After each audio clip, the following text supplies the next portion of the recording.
This is the Bates Bobcast, our weekly podcast where we take a look at the week that was in Bates athletics. My name is Aaron Morse, and this week we are celebrating a pair of Maine state championships for the track and field program. Both the women and the men took home the title. The women's basketball team picked up a NESCAC win, and the men's squash team finished fourth at the NESCAC Championships, with the sophomore recording a signature win against the two-time defending national champions. All that and more coming up on the Bates Bobcast. Bates, fight till the end, fight till the end of every game. Right till the end, fight for around the mother's name. The women's track and field team won its sixth consecutive Maine state championship on Friday, outscoring runner-up Bowdoin by 6 points.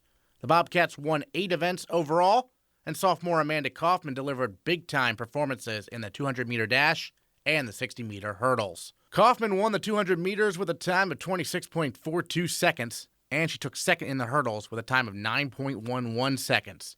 And Amanda Kaufman is our female Bobcat of the week. Female Bobcat of the week, Amanda Kaufman, with us here on the Bobcast. And Amanda, first of all, Maine State meet this past weekend. Tell us about the events you participated in and how'd they go?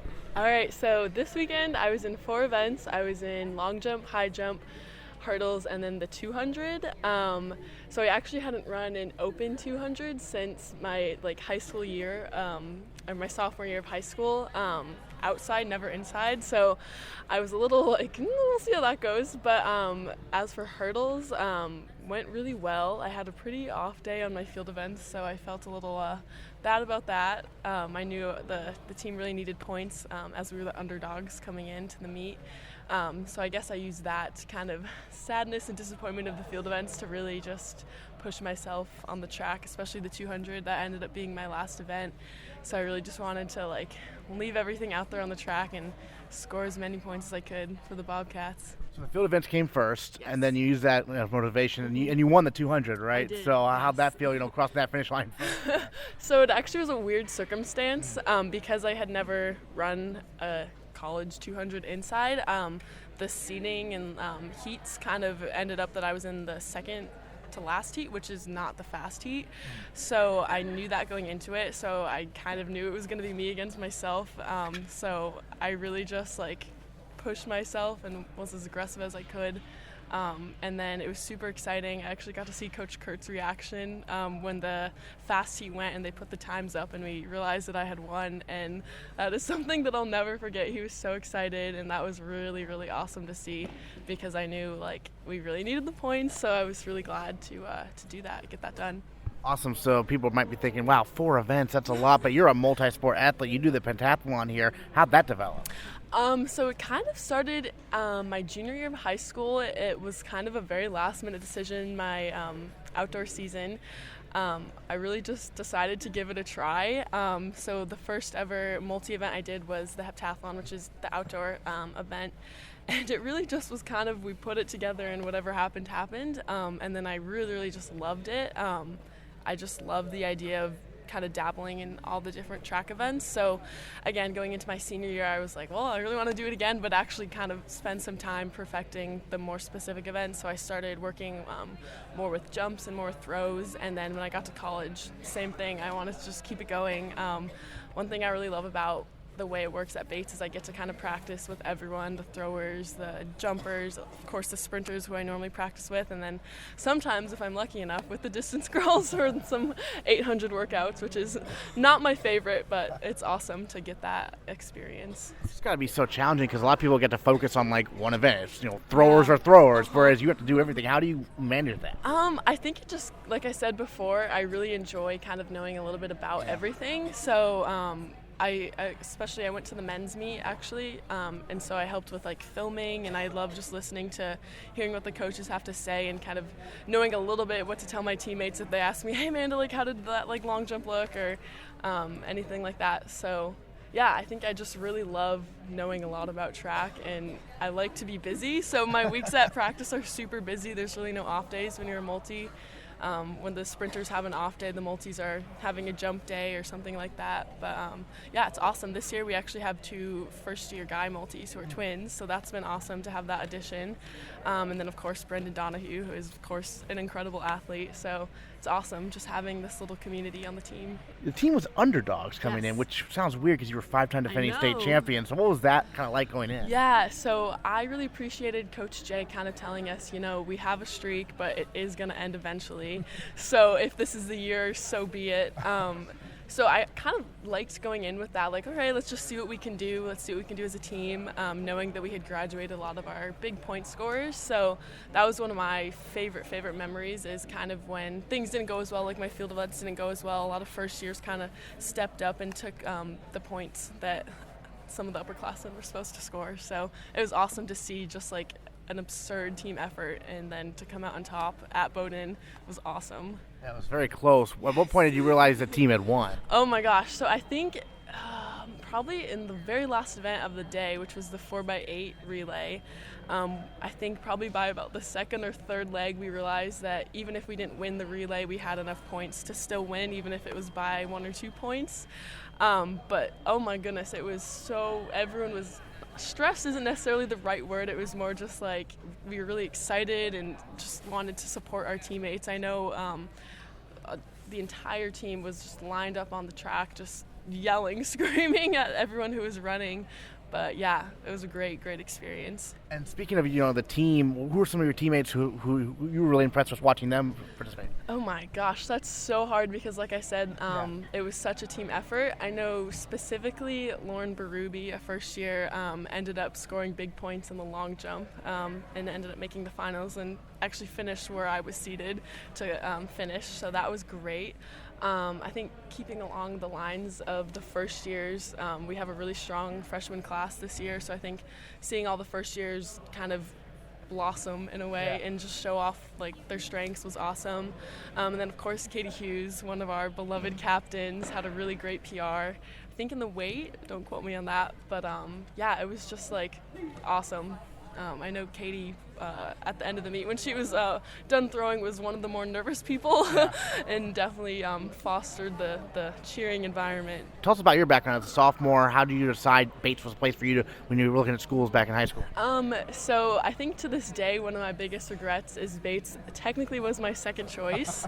And I know, don't tell anyone. But I think the thing that set Bates apart from all the other schools I was looking at, especially other NESCAC schools, was the people. And I remember every visit that I had here, every person that I met just genuinely wanted to get to know you and wanted to support you and your interests. So I think like that was a super big thing for me, was just the community environment of you can pursue what you want and support your peers and they support you. So I think that's what came down to it. And then of course the track team was very strong, which was something that was important to me. So yeah. When did you start running track?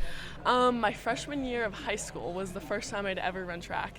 I did cross country in middle school, and I really didn't like the distance running. Actually, my freshman year, my first year of track, they really were pushing me to be a distance runner because I was tall and lanky, and they're like, oh, you'll be a good distance runner. And I kept pushing. I was like, no, I really want to try sprinting. And then I don't even remember how I got into hurdles. I think it was something along the lines of one day I just kind of tried it. They were like, oh, we're going to do some hurdles. And then I tried it and was hooked initially. So yeah, just like definitely had to stick up for myself, and yeah, so it's worked out pretty well so far. Awesome. So any goals you have for the kind of rest of the season going forward? I mean, we have D3s, New England's coming up, so I know we want to just keep bettering the marks that we've established so far. Then I guess that's when we're starting to think about NCAAs, which is obviously always on everyone's mind. Yeah, so we potentially might have some relays that are looking good. I would just love to see the team to keep getting better. And myself, I'd love to keep getting faster and faster. I'm pretty close to breaking 9 right now in the 60 hurdles, which would be a huge accomplishment. That was one of my big goals coming into the season, so I'd love to see that happen and just see what happens from there. All right, Amanda Kaufman, Female Bobcat of the Week. Thanks so much. Thank you. Half the women's team emerged victorious on Friday. The men's track and field team won the state title as well on Saturday, bringing the trophy home to Lewiston for the 5th time in the last 7 years. Bates won 9 events en route to scoring 211 points, outdistancing runner-up Bowdoin by 41. John Rex won both the weight throw and the shot put, continuing his strong start to his sophomore season. Rex's distance of 59 feet 9.5 inches in the weight throw is a new personal record, and it surpasses 9-time All-American Sean Enos' personal record from when he was a sophomore. And with that, John Rex is our male Bobcat of the week. Last year, the Maine State meet, Bowden won it. This year, Bates did. How cool was that to get that trophy back to Lewiston? It was very, very cool. I was saying a lot on Saturday that nothing bothers me more than losing to Bowden, and it was just so nice to get the W and just to have everyone come together as a team. And yeah, everyone performed really well, and we took the W, which was awesome. Throughout the meet, do you get the sense that you guys were in really good shape in terms of the standings and whatnot? It's hard to tell because of the way the events are stacked. So we could be in the lead by 40 points, but that also means that maybe we're just maybe just all of our high scoring events have already happened. So, it was definitely nerve-wracking throughout the meet. Just, I kept going around checking what the score was. It was a really important meet. So I was very concerned about the score. This is the meet where we just want to get the points in. It's obviously great to have personal bests and always do your best. But this meet, the main focus was just beating Bowden because, it's been too long since the last time we beat them. So in the weight throw, you did set a PR, and you actually surpassed Sean Enos' PR when he was a sophomore. Obviously, it seems to be on the right track, I would say, in terms of your development in that event. So what's been going right for you? I've just been focusing a lot on just getting a little bit better every day. Coach Fresh always says, especially this week, he was saying it a lot, 1% better every week. If I can do something 1% better each day, then I'm getting better. And if I just try to do something different than I did the day before, then, it doesn't necessarily guarantee success. It doesn't guarantee that I'll throw farther, but, the path to success isn't linear. And I'm a firm believer in the fact that sometimes you do need to get worse in order to get better. And it's just a constant progression. I mean, whether that be a PR one week and an awful throw the next week, it's all part of the learning process, and I really enjoy the sport, and I see that as the reason as to why I'm finding success. And I think that with anything, you'll only find success if you truly, truly enjoy what you do. We talked last time, and you said that shot put was your weakest event, but you won the Maine State title, so that must be pretty satisfying, right? Yeah. So I did have a really rough season in shot put last year, both indoor and outdoor. But after my outdoor season ended last year, I just made it I really like the shot put, and I made it a personal goal of mine to just get good at it. So I worked really hard over the summer. I focus on it a lot. With anything with hard work comes the results, and I'm finally starting to conceptualize and understand the technique behind the shot put and discus.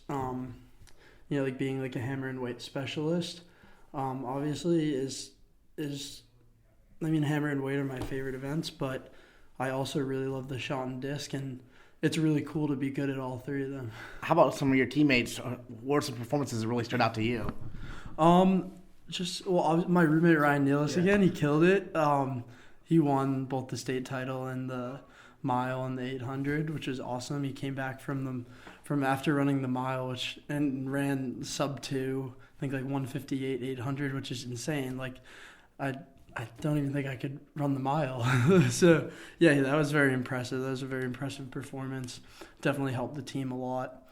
And then another performance I noticed is Nick Stathos, who's kind of been my buddy this season, because at the beginning of the season, Coach Fresh assigned us he told us to find a buddy and always check in and see how they're doing. And I noticed that this week he killed it, and he ran a 4:25 mile, which is a very fast time for a freshman. Mm-hmm. Very, very impressive. And I think we're going to see a lot of good things out of him as the years go on. Also, in other performances, Bart Russ killed it. That kid is always in Merrill. He's always getting after it, he definitely has a vision. He knows what he wants from the program, and I really like to see that. Brendan Donahue had huge PRs in the triple and long, I think. Definitely the triple. I know he had a huge PR in the triple. And Brendan just is a great competitor, one of my best friends. He always steps up to the plate, even if he's not doing the HEP 1 week. Like, coach will throw him in whatever events, and he does whatever, and he does well in them. And he's a really, really good performer. And a lot of those names are underclassmen, which is probably really encouraging, right? Yeah, definitely. We have a lot of talent in the underclassmen group, which makes me really excited for the years to come. That's not to say that the upperclassmen, there's no talent in the upperclassmen. There's plenty of talent in the upperclassmen, but it's great. It's a really, really good and fulfilling feeling. It's like a very secure feeling to have depth within the program, and I'm really excited for what's to come in the next years. And then I know obviously the women also won the state title the night before, right? You guys competed, so that's pretty cool to have the sweep. Yeah, it was awesome. I attended the women's state meet, and it was really, really exciting to watch, at least for me. I just really love watching track meets, and it was just like the energy in the meet was so exciting. There were so many outstanding performances. Katie Hughes had a giant PR on the weight throw, which was awesome to see. Genesis Polino did great in the throws. There were so many good performances. Amanda killed it in the hurdles. Elise Lambert, who's a freshman, did amazing. Aiden Eichhoff killed it. She just absolutely smoked the girl in the mile, which was awesome. And the girl she smoked in the mile was actually one of my friends from high school, which was awesome. So it was awesome to see, and she killed it, and she brings it every week. You mentioned you love watching track meets. Obviously, track meets, there's a lot of stuff going on at once. How do you, when you're a spectator, kind of approach things? Well, see, the thing about going to a track meet, like the women's state meet, I sort of had the gist of like the seeds and like how people are supposed to perform. So I think that made it more interesting to watch. Obviously I was like hugging the throwing circle and like being there for Katie and Genesis because they're people that I work with every day and some of my really good friends, and I just wanted to be there and support them. But I also was there to support plenty of other people. Like Aiden's one of my good friends, and like we share like plenty of meals together throughout the week. She always finds me in commons. We have nice conversations, and it was great to see her kill it on the track. And I knew that was going to be a really tough battle, and she just absolutely stuck it to her. And she wasn't feeling her best either the day before, so I was really proud of her in that respect. And yeah, I mean, I'm just someone who studies the program a lot and like studies sort of like the sport a lot. Mm-hmm. So I think just having that knowledge of what's going on really allowed me to really enjoy it and like catch certain things across the field house, which was cool. So looking forward to the rest of the season, obviously nationals are obviously a goal for you, I'm sure, this year. What's it going to take? I believe I'm ranked 16th right now. Top 20 go to nationals. That doesn't make me feel comfortable. I definitely just want to keep improving on my mark. I'd like to squeeze into the top 8 before that day comes, before nationals comes. So, just got to keep working hard, just a little bit better every day, technically, strength-wise, specific strength. There's just a lot of factors that tie into it. Got to make sure I keep stretching. And I think ultimately, I think that my passion for the sport will take me there. So, if you get there, I mean, have you spoken with D-Ray about what the experience is like to go? Yeah, of course. It's definitely a really overwhelming, exciting feeling from what I understand. And I think that a big thing after talking to some people about it, I think that's just like a good mindset to have that I'm going to try to keep going into is just treat it like another meet, because you're doing the same thing. It's the same throwing circle. It's what you've been doing the past like 3 months. Yeah. It's just same old. It's going to be a really competitive environment if I do go, but I'm really excited, and I really, really want to get there. And so I'm just going to keep getting better. Just keep trying to improve on my mark. Outstanding. What's this week for the men's track and field team? I think some of us are competing at BU. Mm-hmm. I'm pretty sure I'll be going. Mm-hmm. I'll be at BU this weekend competing. I'm really excited for that because that's a more high intensity meet, sort of like nationals. So it'll be fun to see what I can do there. Are there Division I throwers there or no? Yeah, there are. Yeah. Okay. So it'll be fun. Hopefully I can take some D1 guys out. And, that's the best feeling. Being a D3 athlete and just like beating Division I guys who they have all the resources. They have great coaches. But I think that Fresh personally is one of the best coaches in Division 1, 2, and 3. I think that he is an outstanding coach, and I trust him fully. So, whatever he tells me, I'm going to do. Sounds good. John Rex, Male Bobcat of the Week. Thanks so much. Thank you very much. The women's basketball team defeated Regis 61-31 on Tuesday, the fewest points allowed by the Bobcats since 2013. Then Bates beat Hamilton in NESCAC action 60-52 Friday night, with sophomore Julia Middlebrook scoring 11 of her 16 points in the fourth quarter. After the game, Middlebrook joined the live broadcast. Julia, first of all, the banked three, when you released the ball, what was going through your mind? Oh, that's alumni magic, baby. I was thinking in my head, the basketball gods are looking out for me. Absolutely, that's what I was thinking. And did you sense that as kind of a turning point in the game? It seems like everything clicked after that. Oh, absolutely. I think we were working so hard on defense, and we just needed that one bucket to kind of solidify it, and that was it. What is it about being at home? You've only lost once this year, and that was the top team in the country.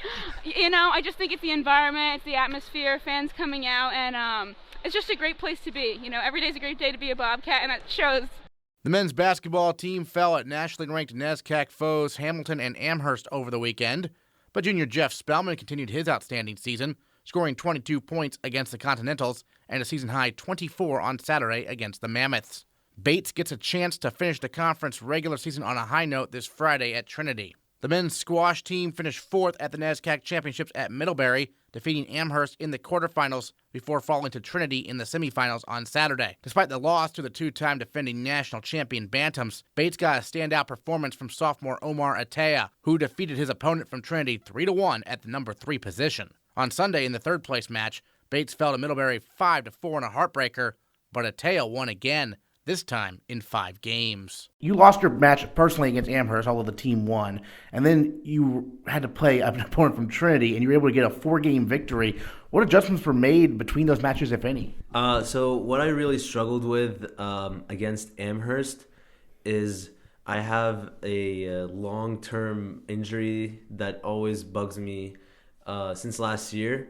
It's usually shin splints and my hip flexor, and during the Amherst match, I warmed up really well, but apparently it just really bugged me during the game, which really blocked my my mentality to play. So it really obstructed me from winning. But then during that day, I rested. I just did all the measures to ice, stretch out, do everything I needed to do in order to be healthy for the next game. And and I just took some medications and help from my teammates. They stretched me out, helped me be in the best shape possible for Trinity. So how much time did you have between the two matches? I think we had 2 hours. Mm-hmm. So during those 2 hours, I went back and showered and just did all what I needed to do. Excellent. So Trinity, obviously, they've won the national title many times, the last 2 years included. It's a tough. Your opponent there was obviously a tough matchup, but you got the victory. What was the key to winning that one? I would say what I said in the huddle up with the team. It's all about you just have to want it more. They might have the skill, they might have the talent more than us, but I thought if we really wanted it more than them, we could have it, because they're going in. They're gonna win this. They're set up on they're gonna win this because they're national champions. But if I told everyone on the team before going in, we can steal this from them. You just have to surprise them. Well, at what point during the match were you trying to think, okay, this is going to be possibly going my way here? In the beginning in the first game, I thought you have to fight to win the first game in order to make sure you're present and to make sure you're present in the game. And I don't want to say scare him, but at the same time, show them that you're there. Because if you show them that, it boosts up your confidence and decreases his confidence. Mm-hmm. So it makes you play better. The game, I had help from my teammates. They were coaching me obviously between matches, and they were telling me what to do. I just stuck with that. I mean, I just stuck with what was being told to me, and just it was more of a mental game than a skill game. It's just you had to keep on holding on to it. That's it. How gratifying was it after you got the victory? I mean, obviously all your teammates were probably thrilled for you, right? It was a big moment. I didn't believe it because usually everyone is like, it's Trinity. Like Trinity, it's national champion, undefeated, and stuff like that. And it's just like crazy because they didn't believe it either. Like the Trinity kids were watching our game and they were like, wow, like this kid actually beat our number 3. They didn't believe it either. So I think that basically taught me a lesson that anything's possible from in any sport or school or anything. Yeah, and the next day you had a 5-gamer against your opponent from Middlebury. How'd that match go? My opponent from Middlebury, he's a really good player as well. It was back and forth. More than the Trinity game. The Trinity game was more of holding on in the very last few points, but it was more back and forth with the Middlebury game. I took a game, he takes a game. I took a game, he takes a game. Different type of player. Obviously, we had to approach it in a different way, and I think I actually worked more hard on that one because I was really tired because of the Trinity game beforehand, and I think also the Middlebury game was also a really mental game because both of these players were very equal in my level of squash.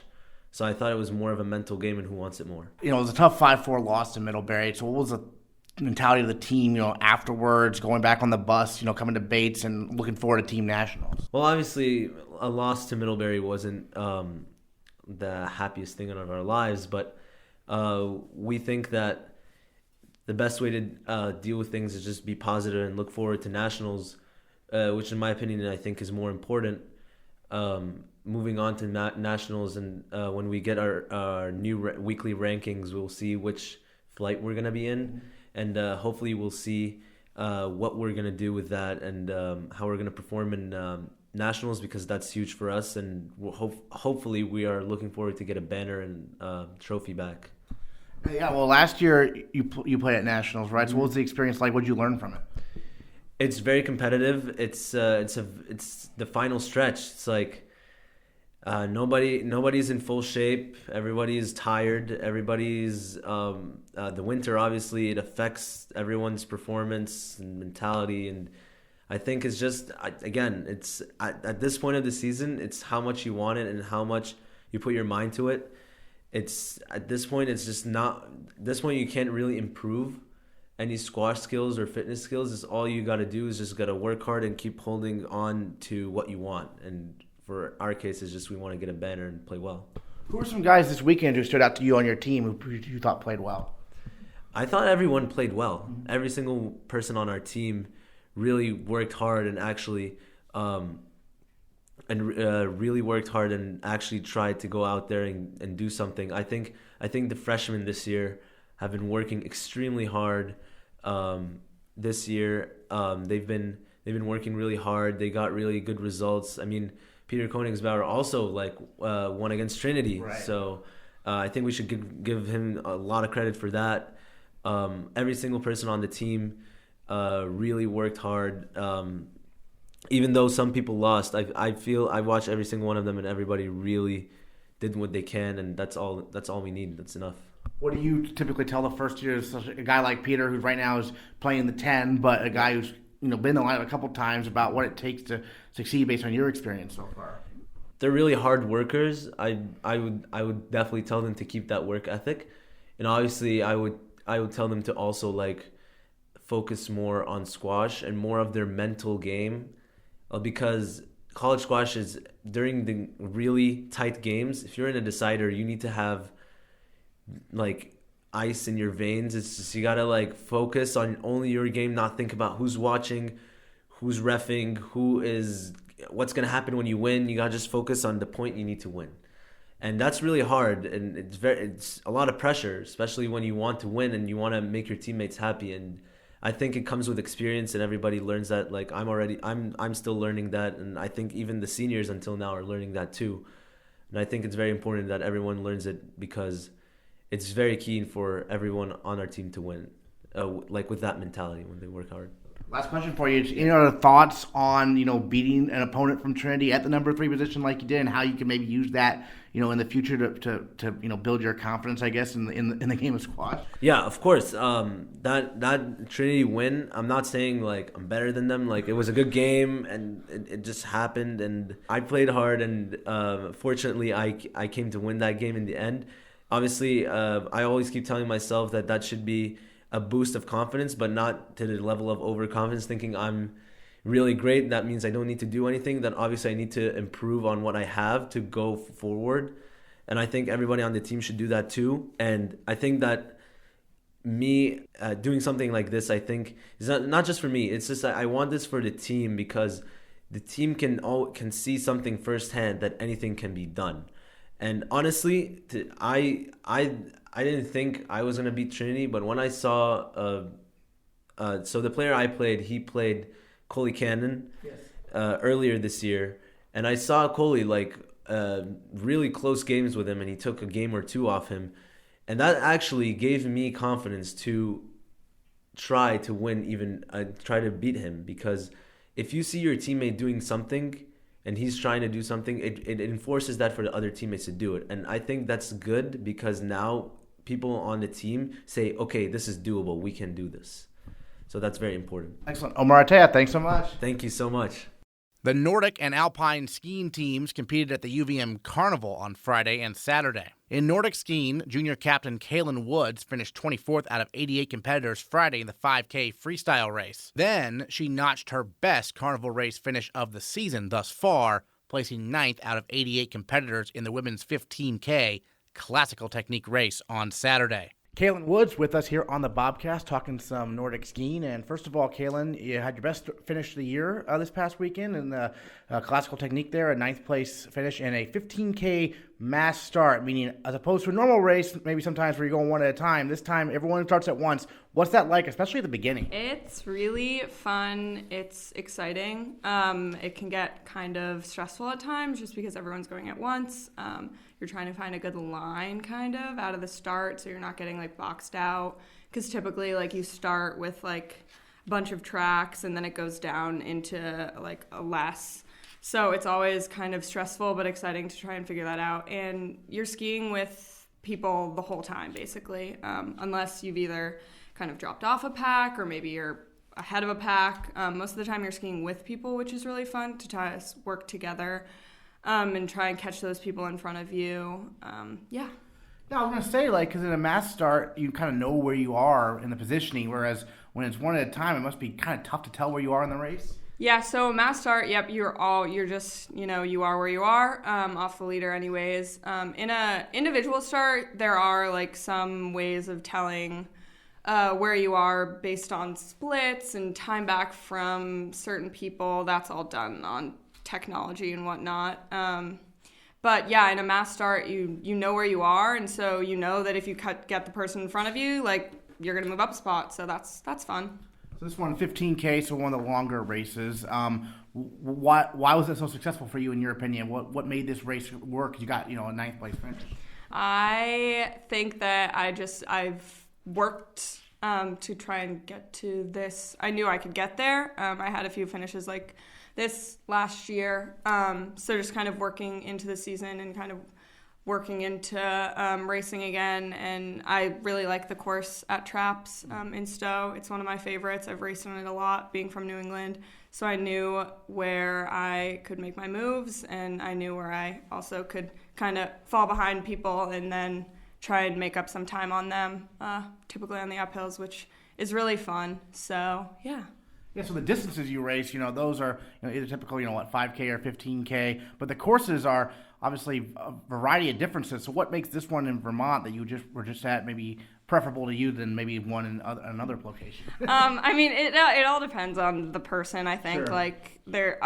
All courses are different, so you're going to get a variety of different things. Some are going to have a lot more climbing, some are going to have a lot of more transition sections, a lot of downs. I don't know, I've skied this course a lot, and I really like the way it skis. It goes down for a little while, and then you kind of start climbing, which I really like. And you have a few little areas where you kind of have a little bit of rest, recovery, and then you start climbing again. And, that's what I like to do. So kind of just had to put the hammer down at the end there.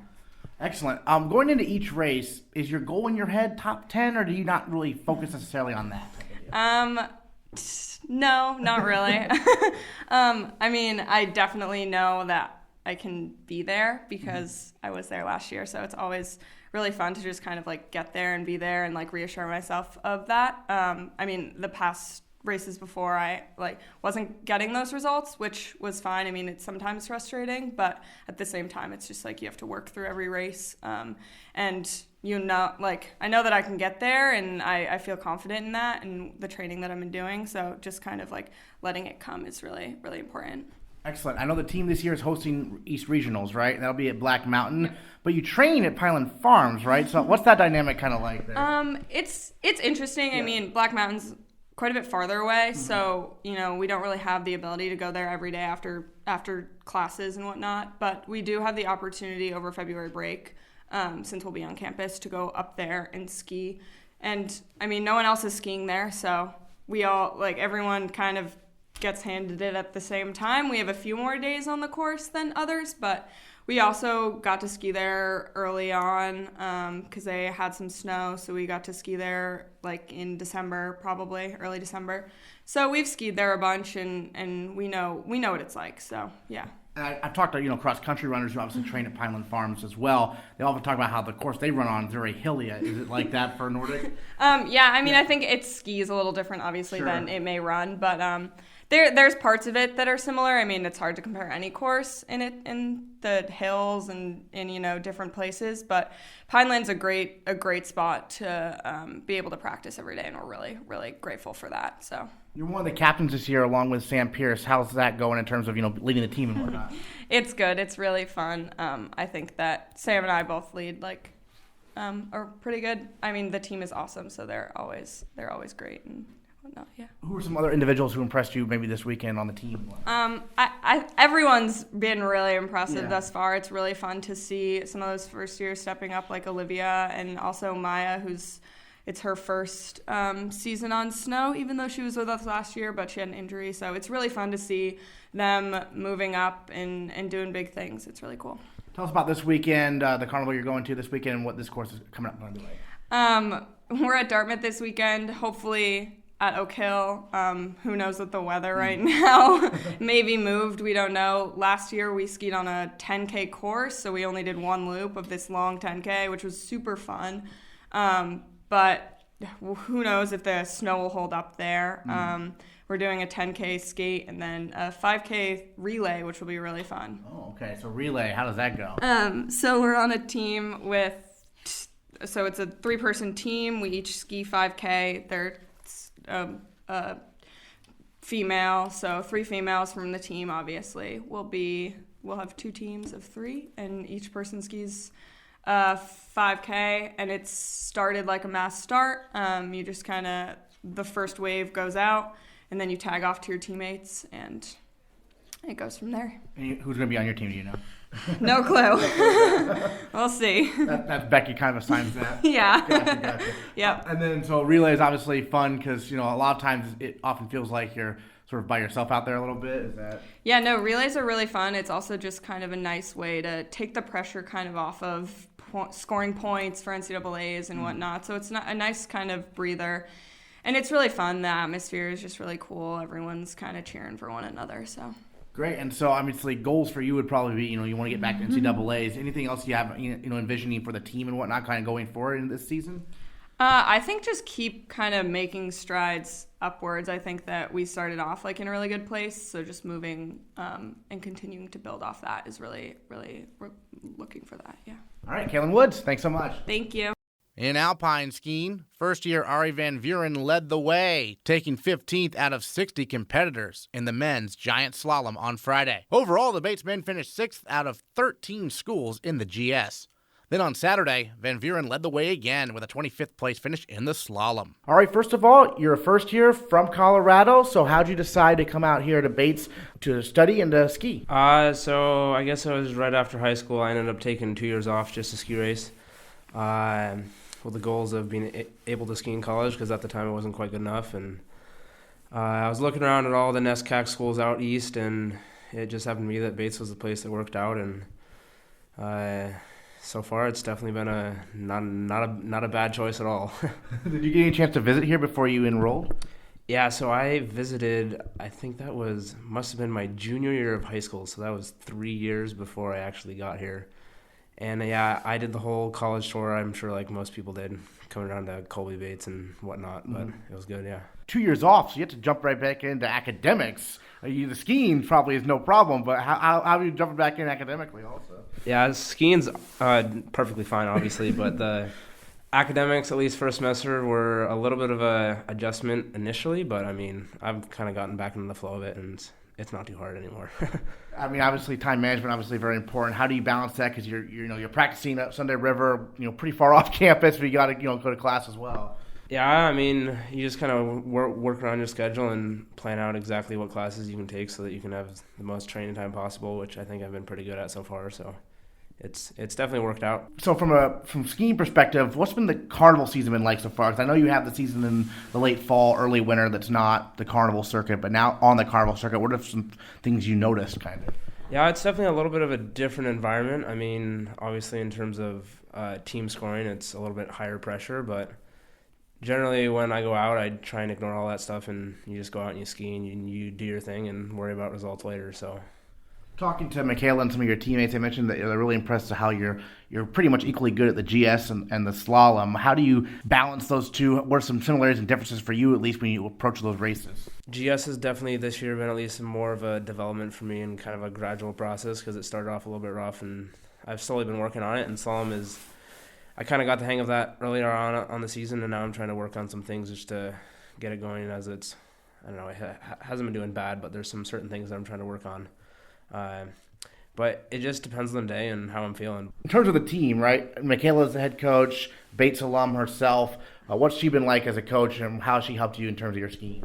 She's been awesome. I mean, definitely coming into the college environment, the job of a coach is a little bit different because for the last 2 years that I was skiing, the coaches that I've had have at least been very kind of hands-on and dealing exactly all the time. They're on you, telling you what to do, and constantly giving you feedback. But once you kind of get to the collegiate level, she's got 20-something other athletes to deal with, so it's not quite the same, and which is perfectly fine. But she's been awesome in terms of everything, of giving me what I need to improve, so it's been great. Give us an idea of what's a typical practice day like for you here. Well, at least this semester, usually Tuesdays and Thursdays, I'm up at Sunday River all day long because I don't have any class during the day. So you just get up, get in the van at 7:30, and then train in the morning until 11 or 11:30, and then you take a break for lunch up there, and then train in the afternoon, then come back and try and do some work if you have the motivation to do so. Right. But so up there all day, how many runs is that typically? Kind of depends on my energy level, but anywhere from 6 runs to 12 runs, I guess, more or less. What do those 2 years off from school where you're basically just skiing do for you in terms of your development? Well, for ski racing, it entirely changed me. Yeah. Because if I couldn't have come in as a true freshman, I guess, and skied for Bates because my ability was not there. So, I mean, it changed me entirely. With my technique and all of that with ski racing, but it also definitely changed just who I am as a person in general. Sure. Just with, I mean, time management, living by myself and funding myself and having to figure out life, I guess. Sure. It was definitely a change from living at home. So. Where were you racing during that time? Yeah, so I grew up in Boulder, and I spent that was first 18 years of my life, more or less, and then I spent the last 2 years in Aspen after that. Okay, so still Colorado. It's still Colorado, but it was 4 hours away from my parents. Sure. And I had nothing to do with them, really. Yeah. I mean, I did, but of course. But. So now the adjustment to college must not be a huge one in terms of like being across the country because you've been living kind of on your own for the past 2 years. Yeah, exactly. It's not a big deal at all. Gotcha. Who are some of your teammates who maybe you've bonded with so far, in your first year here in school? I mean, basically all of the. I'm not sure if there's one in particular, but coming in, they were all very welcoming and very warm, and just kind of brought me into the team right away, and it's been great. Awesome. So, do you have any goals kind of going forward this year you've set in your mind? In terms of goal setting, I tend to hesitate on some of that stuff just because it mentally, I think, builds up pressure that's unnecessary. But I'm just going to keep working on my skiing technically wise and keep going hard during training, and results will come hopefully. How excited are you for Bates to be hosting the NCAA Regional this year? Oh, yeah, it's going to be sweet. Yeah, I'm really looking forward to it. In Sunday River, what's that course like to practice on and compete on? It's not the steepest of hills. It's kind of flat. In terms of snow condition, time on snow, and all of that, I would guess probably have one of the better training setups of all of the NESCAC schools out here. Just how so, kind of? I mean, it's only an hour away, which I guess kind of is a decent drive, but compared to like St. Lawrence or some of those schools like Boston College, they end up driving hour 45 or something every day, and that's one way. Right. Yeah. And plus, Sunday River is awesome in terms of giving us hill space when we need it, and I mean, really no complaints in terms of our training. So. Great. Well, any other thoughts on the season so far, and what you've seen from maybe some of your teammates about what they've been doing out there on the hill? I mean, yeah, the guys' team has definitely been improving a lot, especially from what it seems like. I mean, I wasn't here last year, but there's definitely a lot more competition going on in our team, which is definitely helping us ski better. So that's always good. All right, Arie Van Vuuren, thanks so much. Thank you. The swimming and diving teams competed in their final tune-up before the NESCAC Championships when the Bobcats raced at the WPI Invitational. Senior captain Alex Bedard broke his own school record in the 100 IM during the morning prelims and came back in the afternoon to finish first in the final. And next time on the Bates Bobcast, we'll recap the NESCAC Women's Squash Championships and how the basketball teams fared in the final regular season games of the year. All that and more next time on the Bates Bobcast. Bates, my